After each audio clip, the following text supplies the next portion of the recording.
Good morning guys! At yan po pala ay late upload ko po yan. Noong Saturday po yan dahil wala po tayong pagkain. Ayan, at bumaba tayo. Bibili tayo dito sa pinakamalapit na bilihan. Yes guys, dyan tayo bibili. Ayan, nakasakay tayo sa elevator pababa. At ayan, naglalakad na tayo papunta doon sa ating bibilihan ng pagkain. Yes. Saturday po pala ito.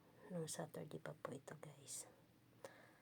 Ayan, lakad na tayo. At ayan si kuya. Si kuya po yung nagdi-deliver ng parcel dito sa BGC.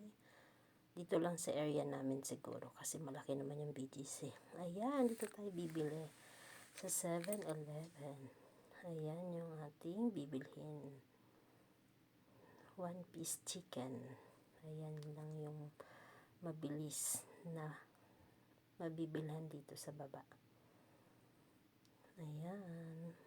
At meron pa po yan dyan sila kung anong gusto nyo. Ready to eat na.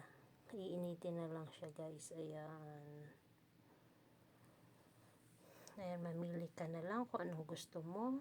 Ayan, may mga sisig, may omelette. Ayan, may mga sandwich, mga tinapay. Ayan. Marami din sila dyan guys. Ayan. At yan, nakabili na tayo at babalik na tayo sa taas. Ayan nga po pala yung truck na bumibili ng karton dito sa BGC. Ayan siya, si ate. Sila pa yung bumibili ng karton dito sa mga building. Ayan, yan sila. Ayan, at nandito pa si kuya. Bye bye kuya. Ayan, thank you so much guys. Akyat na ako at kakain na. Maraming salamat everyone. Bye bye.